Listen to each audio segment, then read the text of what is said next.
Okay, I think I am live there now. Okay, thanks for showing up and welcome to my live stream. This live stream, obviously, as I've advertised, is about property in Ireland and any questions that you might have in relation to buying or selling property, whether it's residential or commercial. Now, I would appreciate if you let me know that you can actually see and hear me okay. I think it should be okay. And you might just indicate there, leave a message in the chat on the right-hand side there, just to indicate.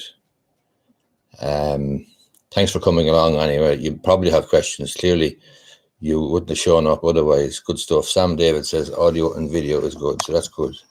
So if you have any questions about the property situation, about buying or selling property, commercial and residential, that's okay. Michael O'Donnell is back. Hello, Michael. Skilt is there. Thanks for coming along. And Jan Amazai is saying hello. Hello, Jan. How are you? As I say, if you have any questions about buying property, I'm happy to try to answer them. Clearly, there's a lot of interest in the property market at the moment. A lot of young people trying to get money together to buy a house and so on. And one of the byproducts, I suppose, of the lockdown, the COVID-19 situation, is that some people are going to be able to save money and put a deposit together more easily than they might otherwise have done, because obviously there isn't a whole lot of opportunity to be spending money if you're lucky enough to be working. Obviously, some people are not lucky enough to be working, and some people are laid off or are on the pandemic unemployment. Anyway, Jan Amazai is asking, when do gonna open scheme regards to you? Undocumented. Not sure what you're asking there, Jan. I don't think it's a property question, though. As I say, I will answer any questions that you have. David Murphy then. Hi, David. If you're looking to buy a property to let, how much capital would you think you'd need to keep on the side for tenants' needs and repairs? It's hard to know, David. I mean, obviously, it really depends on the state of the house in the first instance, what condition it's in, and then it's going to depend on the tenants that you get in.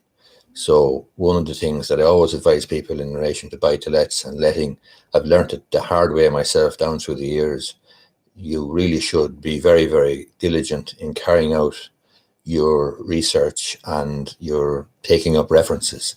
I used to go through the motions of taking up references, and sometimes I didn't bother taking up references, and sometimes, quite frankly, I had a building that was empty, 8 units in it, and not one person in it, and I wasn't too fussy about references.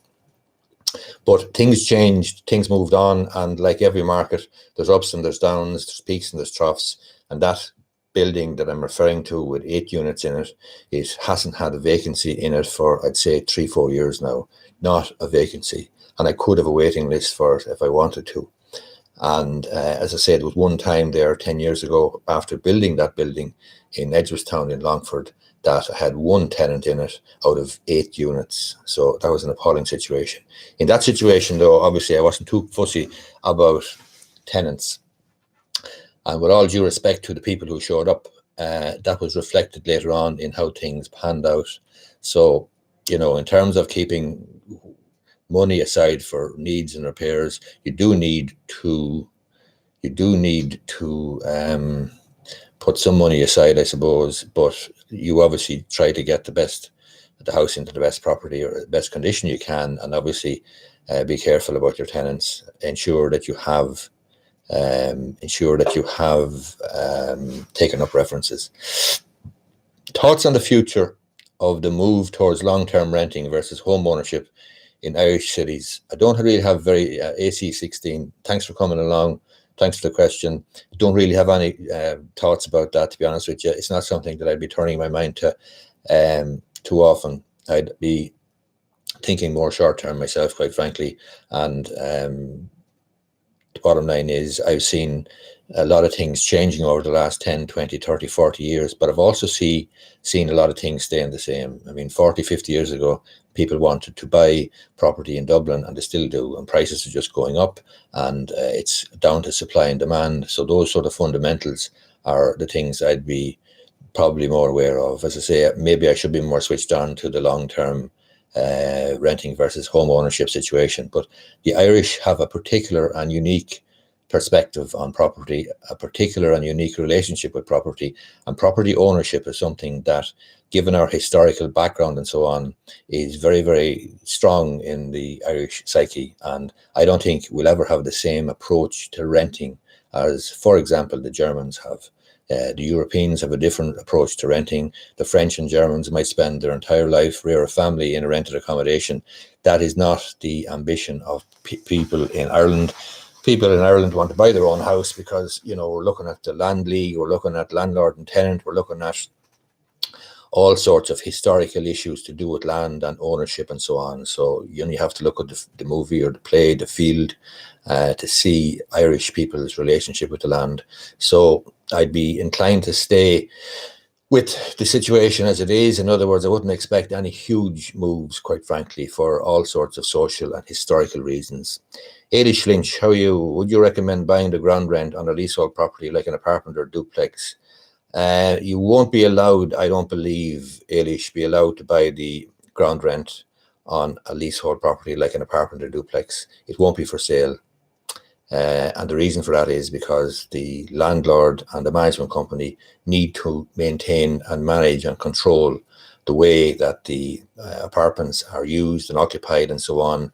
And therefore, they are going to reserve the right to do that through the lease, which has certain terms and conditions. And therefore, it won't be a situation where you'll be able to buy the ground rent. It won't be for sale, I don't believe. Michael O'Donnell, hi Terry, can you see any potential drawbacks when signing over property to the local council? I've seen the scheme and it looks great on paper, 90% market value, money guaranteed income, etc. Do you know? I think, Michael, you may be referring to the Ross scheme. That's the rental allowance scheme or whatever.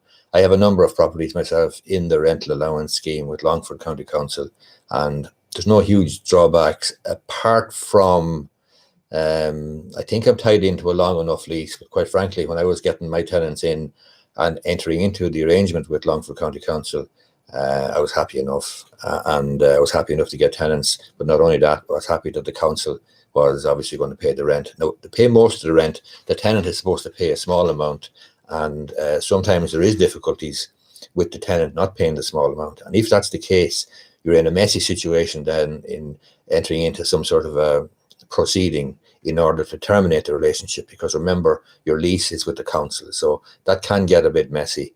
In other words, there's more than two people in the relationship in a normal landlord-tenant situation. There's actually three.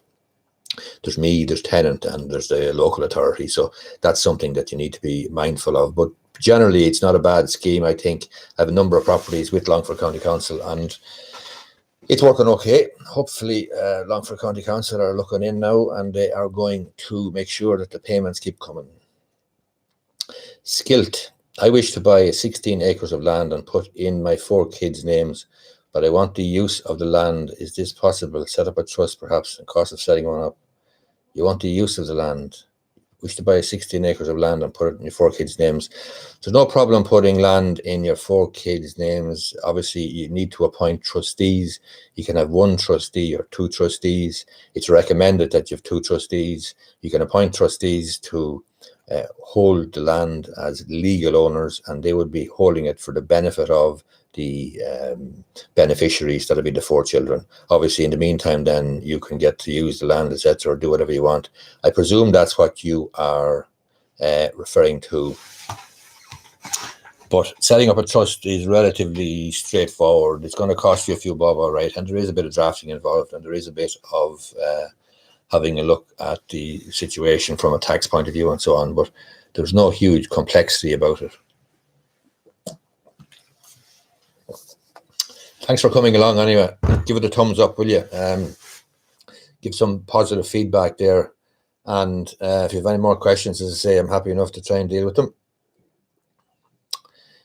Skilt, is it better to sign property over to a son while alive or leave for after death?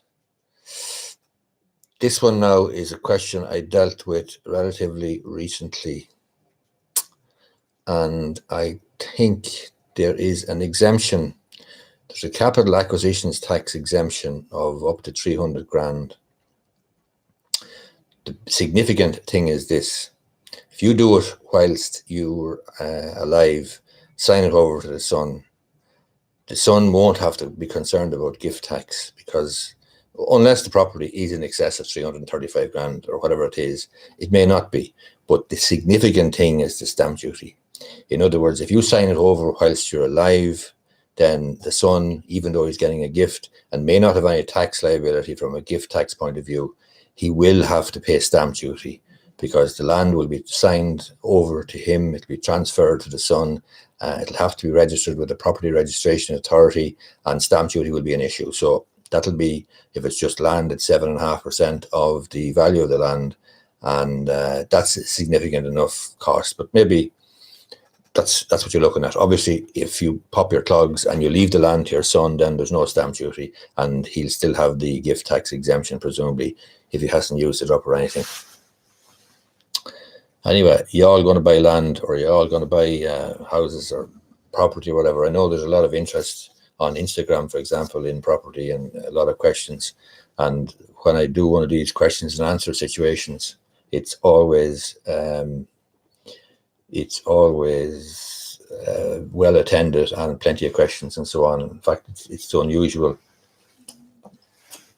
But I suppose it does show what I was referring to, or illustrate what I was referring to earlier on, about the Irish people's particular penchant and passion for land and for property. Practice. This, Robert, my dear man, is questions and answers to do with property, but I will give you a tip for starting a legal practice. Indeed, I'll give you a tip for starting any practice, and it's very simple. 2 words: get punters. So you get clients, you get punters, or whatever. Whether you're selling ice cream, or selling petrol, or selling John Player Blue like I used to, or you're selling diesel, or you're selling professional services, you need clients, you need punters, you need customers. So every business, quite frankly, can be reduced down to one simple mantra: get punters. That's my advice. Anyway, if you find that useful, I'd appreciate if you gave it a thumbs up. Michael Curran, what advice would you give to a 19-year-old with 20 grand in savings, 10 grand of which is currently in stock investments? Would you recommend pulling all out and going into property investments? I'd be slow enough, Michael, at the moment. You're very young at 19 years of age to have 20 grand in savings. Fair play to you. And 10 grand is currently in stock investments. That's good. It's early enough yet, but look, it's up to yourself. It depends what you want to do in the future. It depends what you are intending doing in terms of property investment and so on. And buying a property may well be a very, very good move or smart move for you now, or it may be a complete millstone around your neck. It depends on your particular circumstances. When I started off, I was, prepared to hustle and grind and work hard and actually get into the business, build a business in a particular property. So from my perspective, it was a no-brainer. Whereas if I had a professional career at the time, then it would have been a different situation altogether, because I may have been committed to some other career and I wouldn't want the hassle of trying to manage the property, trying to manage, a leaking tap, a leaking bath, a leaking ceiling or whatever, leaking balcony. I wouldn't want to have to repair dishwashers and washing machines and so on and so forth at the weekends. I wouldn't want to be getting calls on a Saturday or a Sunday telling me that there's a smell of gas in the place. So it will depend on your circumstances. What advice you give? FB, what duties has an executor in dealing with a family will? Well, this FB is really a property questions and answers, but I will deal with it because the questions, I have time. The executor has to administer the estate and fulfill faithfully the wishes as set out in the will. So the executor must gather in all the assets, safeguard them, pay off all the debts if there is any, and then dish out the estate in accordance with the will, the wishes set out in the will. So that's what an executor must do. Michael O'Donnell, is the benefit in kind law an effective way to avoid inheritance tax? Don't know what you're referring to there, Michael. Don't know much about benefit in kind, to be honest with you. I'm not really a tax expert either, or a lawyer, so can't really answer that. I'm not really sure what you're referring to. Skilled T. I think investment should be spread across asset types, one egg across many baskets, less risk. That's fair enough. Yeah, look, there's two arguments, or there's two schools of thought about risk and about spreading risk, and they could be summarized as follows. You could buy a really good share, for example, in, well, let's say Coca-Cola, or let's say Disney, or whatever, and you might buy the one good share your entire life and have a good return on it, good investment, not spread your risk, and do fine. You could also spread your risk, but the difficulty, if there is a difficulty in picking good shares or good investments, is that you're also increasing the difficulty, because let's face it, if it's difficult to pick 2 good shares, it could be 5 times as difficult to pick 10 good shares. But by and large, spreading the risk is generally said to be a good thing. But as I say, there is different arguments, different schools have thought about that, and I wouldn't be entirely in the school of spreading risk just for the sake of spreading risk. And when I say spreading risk, I mean spreading risk, because if I had 3 or 4 or 5 good shares, I wouldn't give a crap about spreading risk, quite frankly, you know. Kieran O'Donoghue. Hello, Kieran. With regards property rental, is Airbnb the way to go in this uncertain times? Kieran, I know nothing, quite frankly, about Airbnb. Can't say I do know anything about it. I do know that there's issues there around planning and so on and so forth. So I wouldn't like to be putting all my eggs certainly in the Airbnb basket. I'm sure it's a perfectly good way to earn an income and so on, but I'd be a little bit concerned about the criticisms that have arisen from time to time with properties, particularly well-located properties in the likes of Dublin, where there's a housing shortage, and there's properties then obviously being housing stock that could be used for, ordinary families and so on and so forth, being turned over to Airbnb and so on. That's sort of a political issue, it's a societal issue, it's a social issue, and there will be probably some pressure, some moves perhaps, even from a planning perspective. And I think there was some changes already in relation to the planning. You may need planning permission now, not 100%, but I do know that it's not going to be plain sailing. But look, you probably know more about Airbnb than I do, but it's not really a property issue, I wouldn't see, Kieran. Don't know much about it. Harry Homan, what's your opinion, experience on renting to the council? Harry, my good man, you must have just shown up, because I'm after answering that question there 5 minutes ago or 10 minutes ago. My experience is quite a good one. I don't have a difficulty. I've rented a good few properties there to Longford County Council, and I've had no great issues. The good thing is you're entering into an arrangement, into a contract or lease with the council, and you're going to get your money.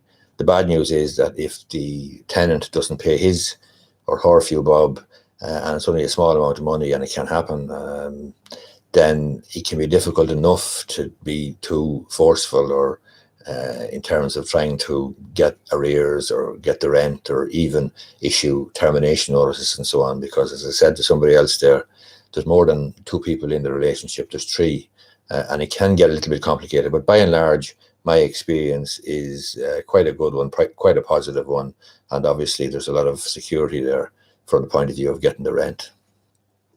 Susan C, yeah, I think they will start to limit the number of Airbnb properties within a postcode. Yeah, I think they will, and there's going to be issues there. So, you may make hay while the sun shines, but I think there will be moves there, and it'll probably be the only way to regulate it, I suppose, is, well, from a planning perspective, and B, perhaps a taxation perspective. That's the way the government, I suppose, can put the spokes in the wheel, or put their fingers into the pie, as it were.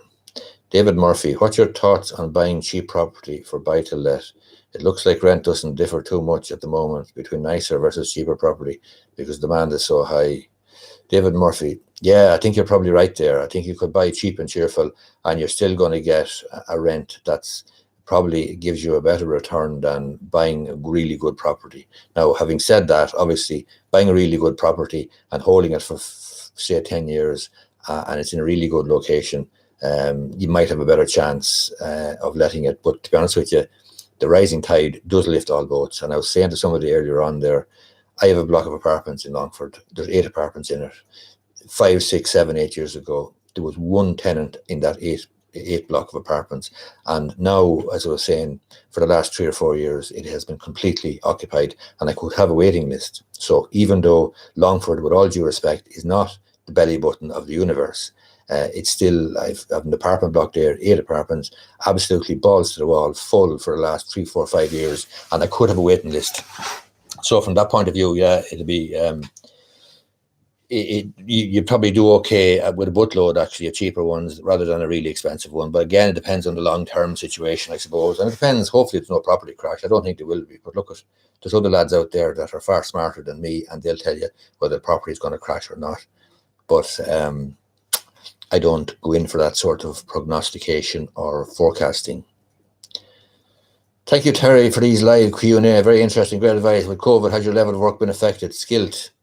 I'm very lucky. My work really hasn't been affected, to be honest with you, because I'm doing a lot of consultations by phone and by video, and the property market is still ticking over. There's still a bit of conveyancing going on and so on.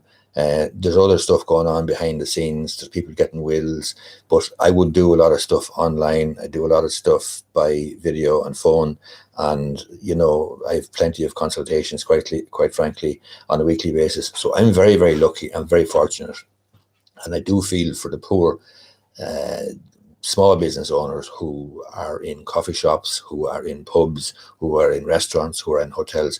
I really feel sorry for those people, because if I was standing on the sideline for 12 months, doing nothing with no income, and depending on the pandemic unemployment payment, I would be, you know, cracking up. I won't say I'd be tearing my hair out, but I would be absolutely cracking up. So I'm lucky enough, but I do recognize the difficulty for many people, especially the likes of publicans and pub owners up and down the country, and restaurants, and, as I say, coffee shops and so on. Muhammad Al-Shati. Hi, great videos, very informative. A question, if I may. If I get a mortgage now but decide to leave Ireland before I finish the mortgage, how will I be able to sell the mortgage? Will this be easy? You won't sell the mortgage, Muhammad, my dear man. You will be on the hook for the mortgage. You'll sell the house all right. And once you sell the property, you will obviously be paying the mortgage off then with the proceeds, the sales proceeds. And the only way that your solicitor is going to get the title deeds to sell the property is if your solicitor gives an undertaking to the bank to pay off the mortgage out of the sales proceeds. That's how that'll work. So you won't be selling the mortgage, you'll be on the hook for it, and everybody will be happy. So now, Mohammed, fire away and buy a property in Ireland if you wish. Robert McDonnell, another off-topic question. What resources did you approach when you did your FE1s? Perhaps you could make a video on this.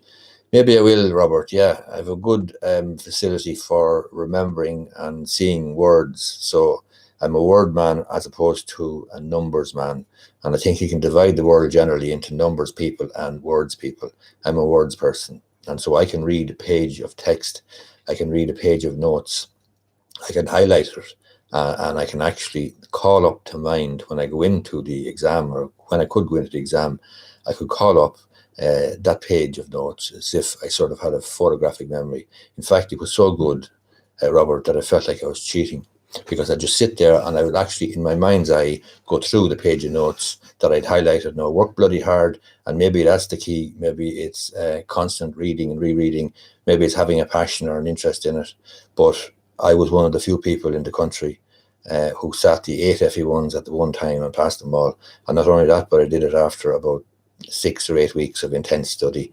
And not only that, but I did that after about a 20-year gap of doing professional or doing any exams. So, you know, I graduated when I was 20 and I did the FE1s when I was over 40. So to put that in context, it was, I was delighted, obviously, to do that. But no, I find I can read a book, I can read a page of notes, I can read an article or whatever, and if I was actually to focus and concentrate on it, I can actually nearly bring the whole bloody thing to mind. But especially when it was legal stuff and the likes of cases and so on and principles, I could see all those when I went into the exam. So anyway, that's the FE1 situation. If you are getting value at all out of this, if you are getting any useful information, I would appreciate if you give it the thumbs up. Michael O'Donnell, I've heard that owners of commercial property often raise their rent by a huge amount once your lease has expired, if to see that they're doing well, especially. Is this just common business? Yeah, well, I mean, that's just a question of contract, Michael. I mean, obviously, you're not going to be stupid enough to enter into a contract or a lease where you're going to be turfed out after a short period of time and after making great exertions to drive up your business and so on, and then leave yourself vulnerable, leave a hostage to fortune by letting the landlord pull your trousers down, essentially. Like, you go to a solicitor in advance and you get a bit of advice on the lease, and you absolutely make sure that can't happen. So that's a bit of, A, you need legal advice, but B, you need a bit of street smarts, a bit of street smarts, as I say. If you've been around the block a few times, you're going to avoid that situation, but it is just common practice. And obviously, I mean, if a landlord tries to raise the rent to the point where it's untenable, well, then what's the tenant going to do when you shag off and get another premises? That's assuming that he can get another premises at a better rent. If he can't, then what the landlord is looking for is obviously the market rent. So that's fair enough. Can Derelli, what are the consequences of buying a property which the common areas were not transferred to the management company? There are several MUDs in this situation. MUDs, that's the Multi-Unit Development Act of, I think, was it 2011? There's no big issue there, Derelli. It can end up, or it can be a situation where you go to court for a transfer of the common areas if necessary. And it may be necessary from time to time where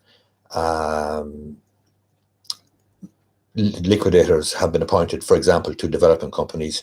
Builders have gone wallop, and obviously that happened. There was significant effects from the Celtic Tiger crash there 10 years ago or thereabouts, 2008, whenever it was, 13 years ago.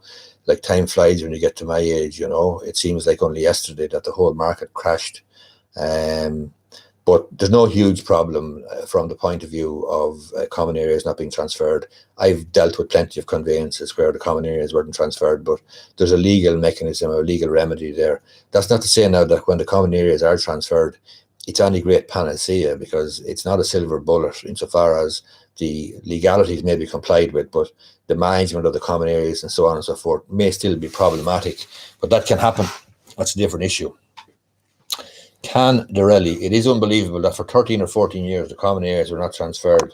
Well, look, at these things happen. I mean, events can overtake a person's best intentions, and events can occur that are going to, as I say, companies go bust, construction companies go bust, banks call in loans, and so on and so forth.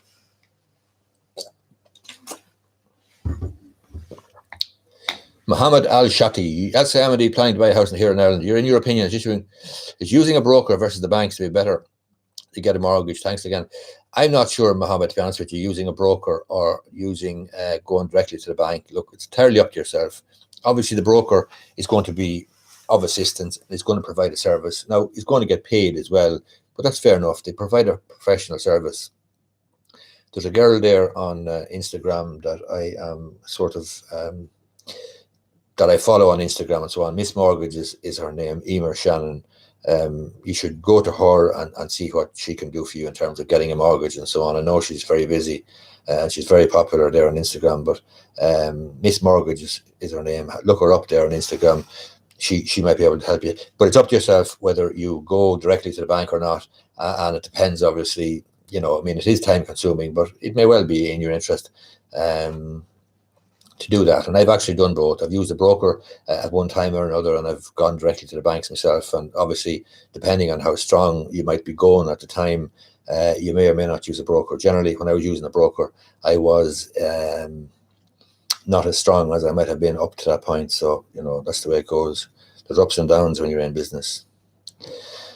Skilt. If you have a right of way on your land, do you legally have to maintain that track, road, or can you let it deteriorate? If you have a right of way, that's an interesting question, Skilt, and it's interesting from this perspective. The owner of the land must maintain the land. So you could actually have a right of way over a particular person's property, but that person must maintain the property. In other words, your right of way probably doesn't involve you maintaining it. It's probably the landowner who has to maintain it. This is one of those unique situations, or unusual situations, I suppose, where you're actually better off not owning the thing. You're better off having the right, though, to exercise over it. So you don't have to worry about the maintenance and so on. You don't have to worry about perhaps the insurance perspective as well, and the accident situation and all that crack, you know. Thanks very much for the clarification. No problem, Cam.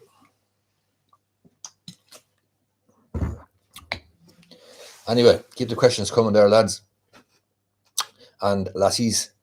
And as I said, give the old thumbs up there if you don't mind, because it'll keep YouTube happy. And I'm bursting now to get 20,000 subscribers. I'm at 10,000 subscribers at the moment, and I'm really thrilled about that.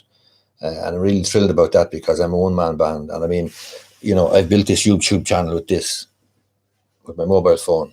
And I know that there is other big solicitors. And when I say big solicitors, I mean big solicitors firms out there in Dublin, top 5, top 10 solicitors firms who have YouTube channels. But I don't think any of them come close to 10,000. Now, I'm not boasting or anything, but Jesus, it warms the cockles of my heart when I see the number of subscribers that some of the big firms have compared to me. I'm a one-man band, and as I say, I've built it with my mobile phone and this webcam situation here and so on. Anyway, there's a good old turnout there today. Did you ever suffer the dire misfortune of getting a tax audit? I did. I suffered the dire misfortune of getting a tax audit, and it was an absolutely sickening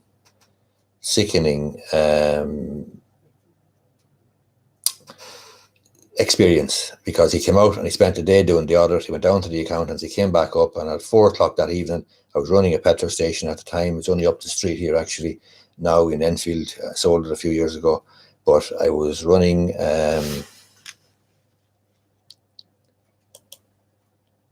the petrol station, and the guy spent the day out with me, asked a few questions, and gave me a demand that evening for 15 or 20 or 30,000 pounds, and that was a good bit of money then.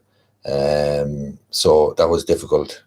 So look, I accept, though, that tax has to be paid, and that's it. Susan C, the CIPD HR people recommend your videos. That's how I found you. Just press like. Good stuff, Susan C. I'm delighted for that. And the HR people are in CIPD. I'm glad that they're recommending me. It's up to themselves, and obviously it's up to everybody to make up their own mind. Like, I mean, maybe I'm a complete spoofer, you know, but the videos are useful, and the best. Look, I do my best, and it is what it is. What's your opinion on apartments as investment property? Thomas Ruan. Hello, Thomas. I've no difficulty, if you answer it, Thomas, with apartments as investment property. They're good investments. I have 8 of them at the moment myself in a block down in Longford, and if you want to buy them, they'll be coming up to market fairly soon. But no difficulty. They are efficient, and you know, they can be low maintenance as well, especially if they can be low maintenance. You know, I mean, let's face it, 2-bed apartment, you don't have to worry about gardens and so on. You want to be careful. One thing you want to be careful about is balconies. Be very careful with balconies. It's very hard to get balconies right in this country. I know, because I actually put them on a bloody apartment block, and it broke my heart. And the reason is because apartments look fantastic in Milan, in Rome, in Paris, and so on. Balconies in Longford and Edgeworthstown in November and December are not quite the same thing. They don't cut the mustard. So that's one thing I'd be careful about. But look, if you get a structural survey carried out when you're buying an apartment, buying away, good investment, no problem, and get the best location you can afford. Harry Homan, do you have your properties in a limited company or just in your name? Well, funnily, you should ask that, Harry.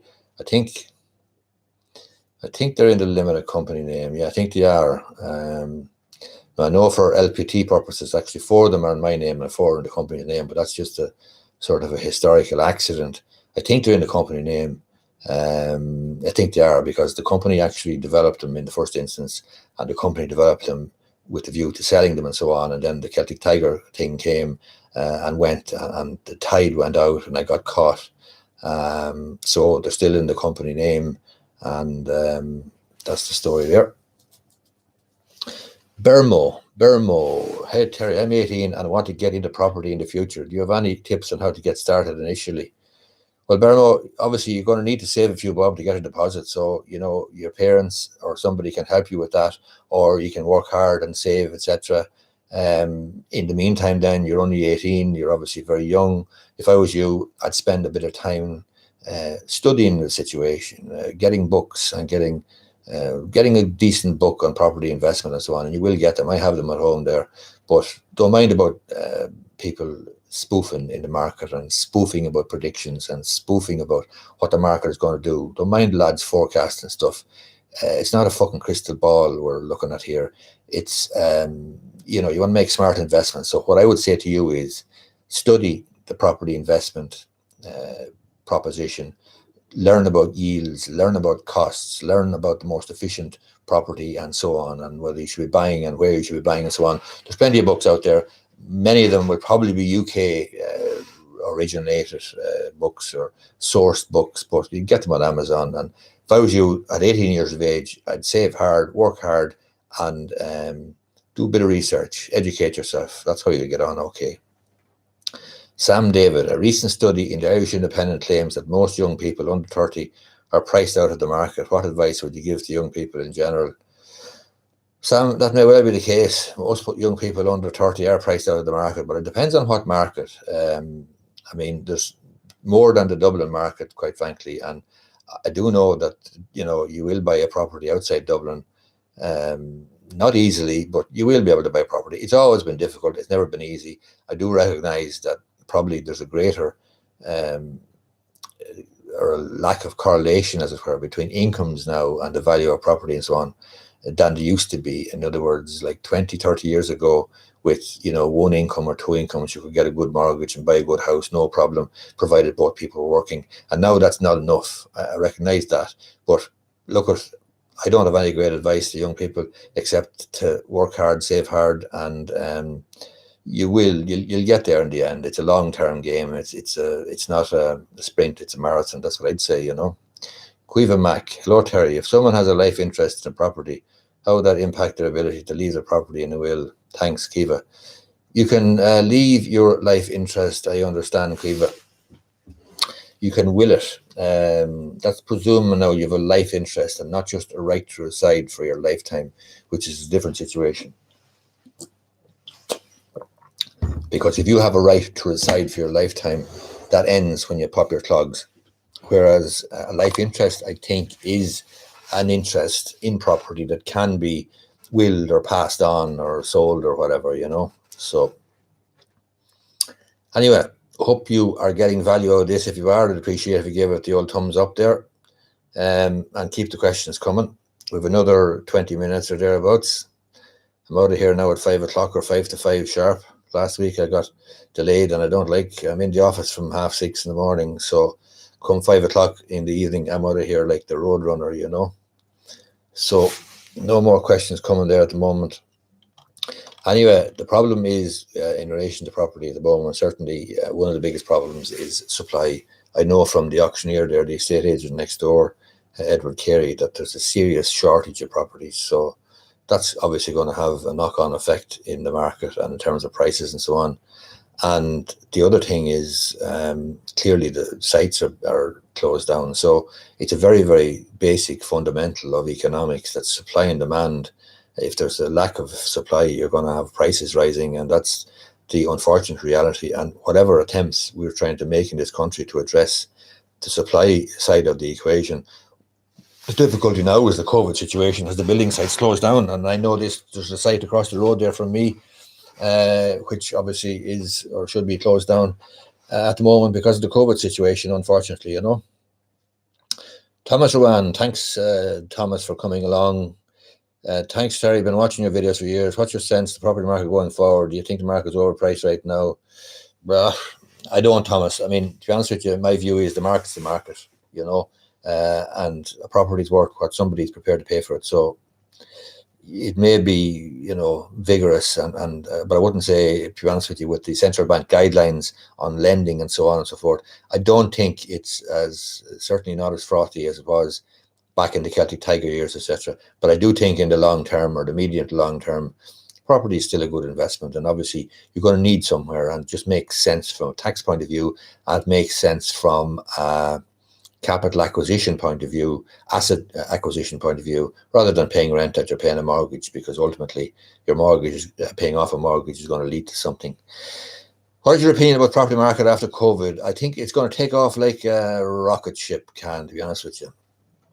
I know I don't think that, but I do think that there is going to be serious pent-up demand. There is at the moment. There's a lack of supply, and not only that, but we have at the other side of the equation, we have people being able to accumulate capital deposits and so on, because let's face it, there's nowhere else to spend a few bob at the moment.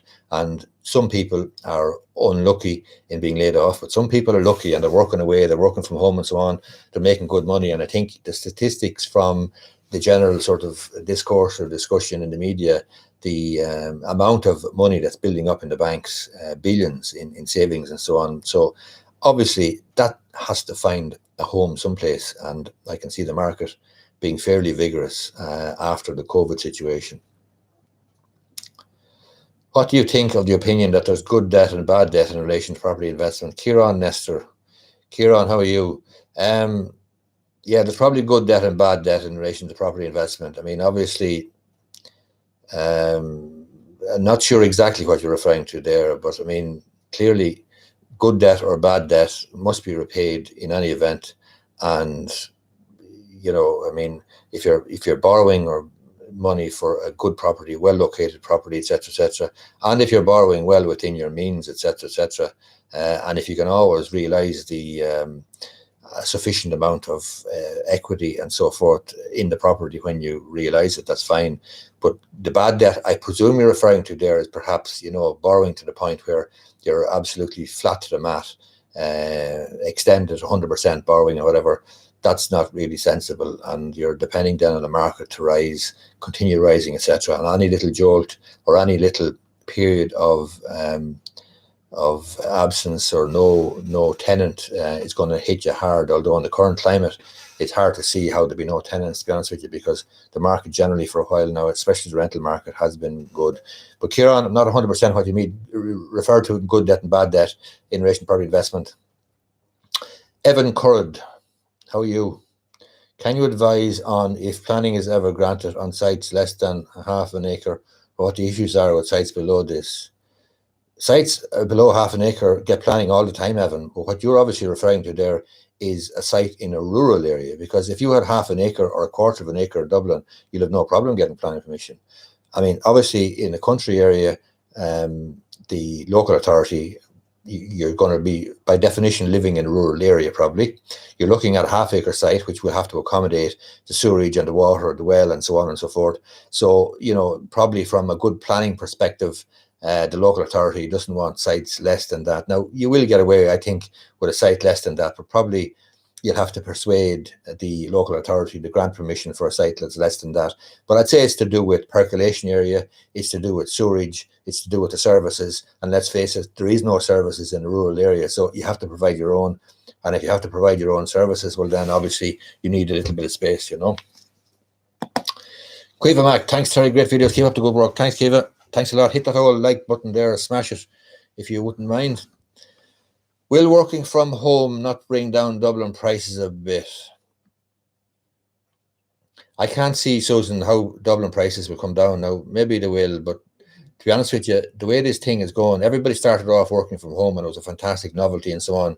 But I sense, now, and I may be wrong, but I sense a sort of a tedium and a sort of a longing, certainly from certain people, that they'd like to be able to get back to work and meet their colleagues and, go out for lunch and do the thing around the water cooler or the photocopy machine or whatever. So there's a huge novelty about working from home in the first instance, but that might be wearing off. But look, I think there's a property, or there's cash building up in savings, there's cash building up in the banks, there's a shortage of supply, there is the COVID situation with the sites closed down. I won't say there's nearly a perfect storm to drive prices up, but there is certain conditions coming into existence and have been in existence for a little while now where it's hard to see prices dropping. Adnan Safdar, message retracted. Good man, Adnan. Thanks for coming along anyway. And hit that like button if you find anything useful at all in this. But Gilson, message retracted. Adnan, hi, I would like to know some good tips buying houses on bidding. Would you prefer buying by bidding or not? I presume, Adnan, you're referring to auction. You might get good value at an auction, absolutely, but you need to be very careful. You need to do your homework in the first instance about the property in question, the title and the planning and so on, and you need to ensure that your finances are in order. And you're probably looking at being a cash buyer there if you go into an auction. You will get good value if you can do that, and you will, if you are prudent and sensible, get your due diligence carried out. You'll do well at an auction. Otherwise, be careful because you could get stuck. Now, Sean O'Sullivan, currently waiting for an independent adjudicator in a work dispute. Do companies generally follow the outcome or force the WOC? Sean, my dear man, this is a property questions and answers. Michael O'Donnell, any thoughts on the increasing monopoly Irish banks are having on the Irish property market? Why do you think foreign banks can never seem to shake up the mortgage market? Michael, what I'm going to say now is not going to be popular, but the reason that Ulster Bank is leaving and foreign banks are not coming in here is because it's hard to make money here. And the reason it's hard to make money here is if the thing goes wrong, it's actually very difficult to repossess a property in Ireland. It's much easier in the UK and it's much easier in the United States.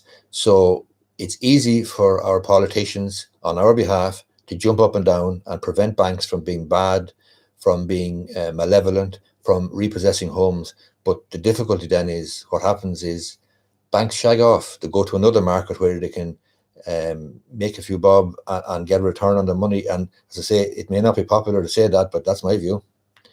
Thomas Rowan, last question for you, Terry. What for you is the sweet number of properties as a pension, management versus income?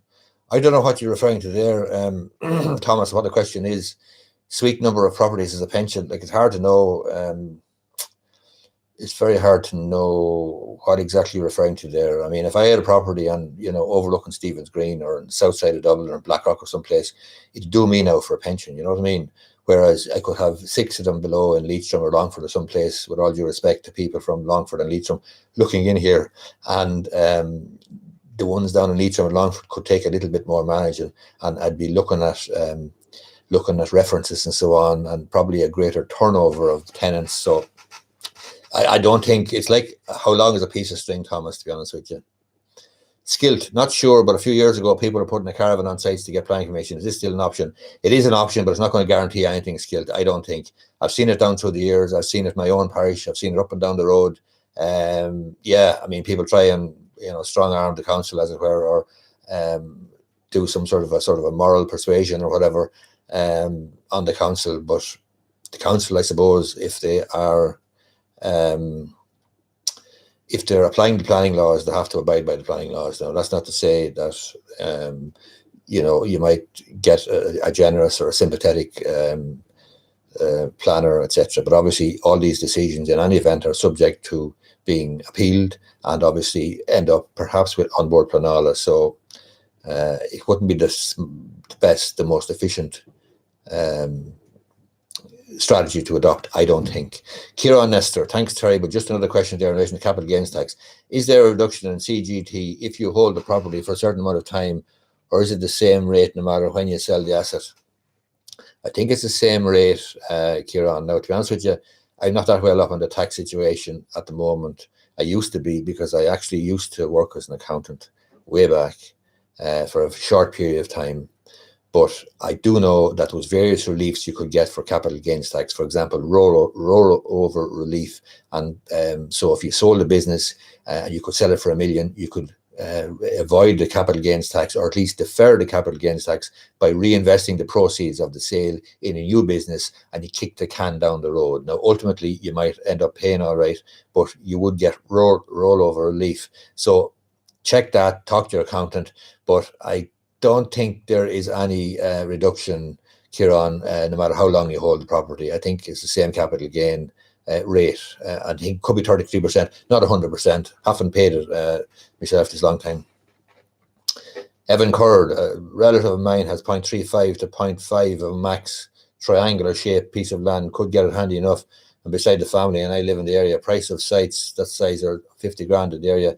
That's fine, Evan, fire away, but I mean, rather than doing anything in terms of putting your money down and losing it, why don't you enter into a contract to buy it subject to planning permission, and therefore, you know, you get your money back if you don't get the planning permission. I've done this all the time for clients. You buy a site and it is a contingent, and the contract is subject to and contingent upon the granting of planning permission. You have 3 or 4 months to get planning. If you don't get it, you get your money back. All bets are off. That's it. It's kind of a win-win, because you have to go then and do the donkey work, meet the local authority and try and get planning permission. And the vendor of the site then are selling a site that they're getting a few bob for it, and they're happy enough because you're going to go and get the planning permission and so on. And if it comes off, well and good, and if it doesn't, it doesn't. Can you recommend some property investment books? Should I be looking for Irish books? I can't remember the names of them, Bermo, to be honest with you. If you go to Amazon, to be honest with you, and do a search, see what's there, amazon.co.uk or amazon.com.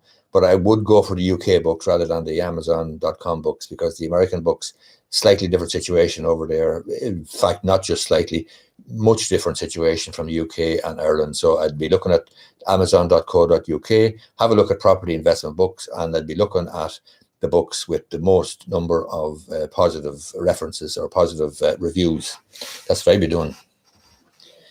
Is it fair to buy a house on the plans based only on brochures? There's no show house on a specific development, so I'm not confident what to expect from this, having only brochure. Philippe, or that's fine. You can walk away, and the question of fair doesn't arise, to be honest with you, because life isn't fair. The goalposts move, and there are no guarantees. That's life. Okay, so life is not fair. The goalposts move, and there are no guarantees. So you can walk away from that particular development if you're only getting a brochure and you don't. There's no show house, but that's entirely up to you. Question of fair doesn't really enter into it. Interesting. Poor Ulster Bank being unable to evict people. Yeah, well, Susan, like, the problem is when money is lent, obviously there's sort of a contract there that the money has to be paid back, and if it's not paid back, then down the line,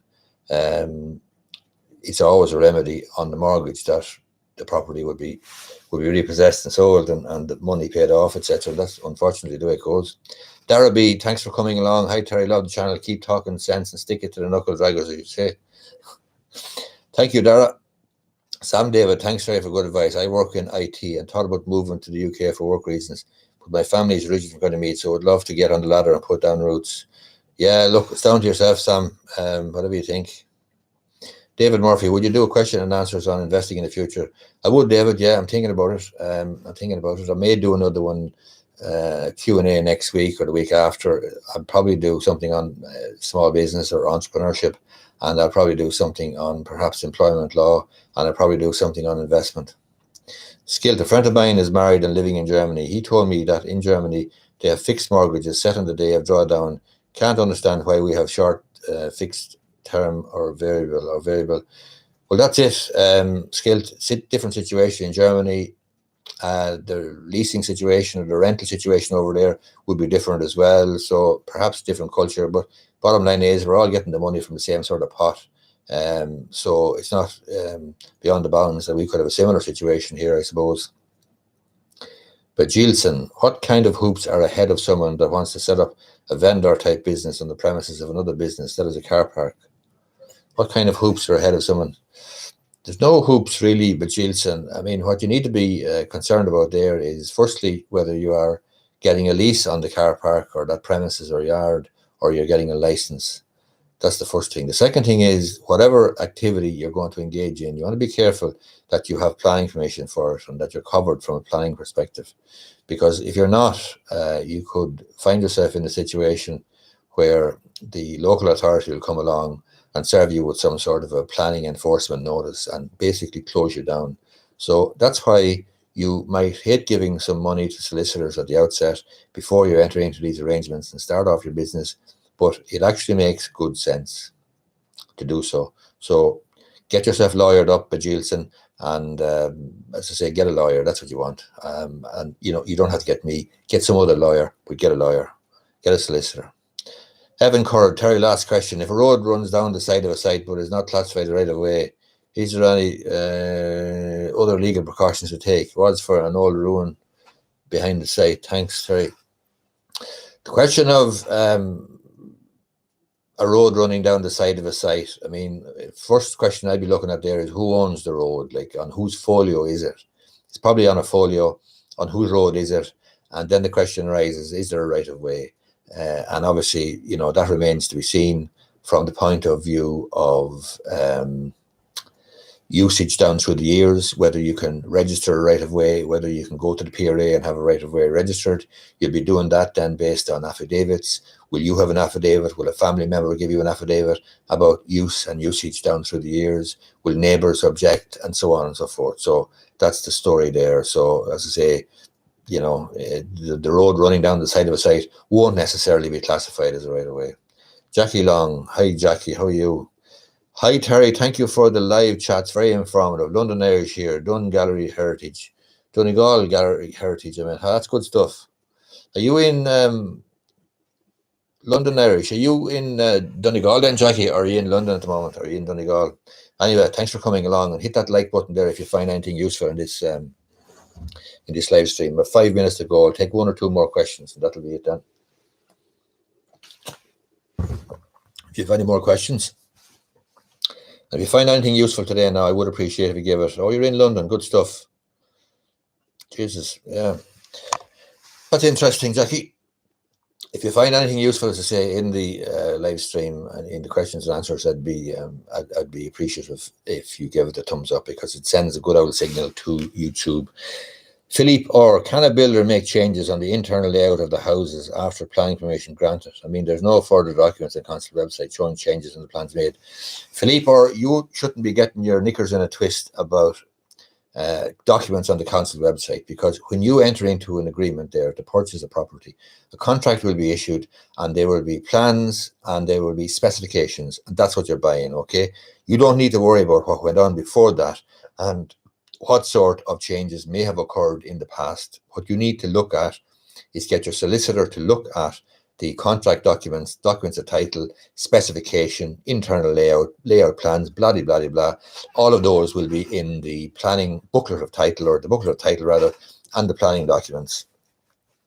Anyway, I have time for one more question. That's all. One more question. And then we'll wrap it up and I'll go home. It's been a long day. I'm in from 6:30 in the morning. I start here at 6:30 every day. So, any more questions there now before I go and pull the plug? And if you haven't given it a thumbs up now already, I would appreciate it if you did, because it just sends a good signal to YouTube. And I'm looking to get to 20,000 subscribers. I won't do it this year, but I'm looking to do it, and I'm just looking to do it for the sake of doing it, you know. And hopefully all the knuckle draggers will be unimpressed. Kieran Kennedy, this is the last question. I have money saved for an investment property which would work out at 70% loan to value. Would I be better off saving until I get to 50% loan to value? No, you're better off working off the 30%. Kieran, you better pull the trigger now. That's what I say. Look, it's up to yourself and it's how comfortable you are with risk. Obviously, your approach to risk and your psychological makeup and so on will allow you to be comfortable with a certain level of risk. I wouldn't have any difficulty with 30% down, but you might want the comfort of having 50% down, which is fair enough. It's different strokes for different folks. What do you have for lunch? Bajilson, I had some of my own sourdough bread, and I had turkey, and I had a lovely bit of brie cheese, which I'm very partial to. So that's what I had for my lunch, and I have it here for dinner every day. What's for dinner, Terry? People take a look at Terry. So don't know what's for dinner now. My son Patrick does the dinner, so we'll see when I go home. That'll be good. He's a student, college student, but obviously the COVID situation has him at home at the moment. Kieran, thanks very much, Terry. Appreciate the advice. Okay, lads, thanks a lot. Thanks for coming along. Give it a thumbs up there if you don't mind. Actually, I'll take one more question there. There's only 59 minutes on the clock there. I'll take one question. Yeah, and I don't know what's for dinner. Sound Terry for advice. Okay, Michael, thanks for coming along. Thanks for everybody who attended, all right? And I would appreciate if you gave it a thumbs up. And I might do another one next week or perhaps the following week, and we'll see what it is. Keep an eye out on the channel. If you subscribe to the channel, you'll be notified anyway, and you'll get the notification of what I'm going to do. Might be investment, might be small business, might be employment law, might be something else. So thanks a lot. Okay, guys, thanks.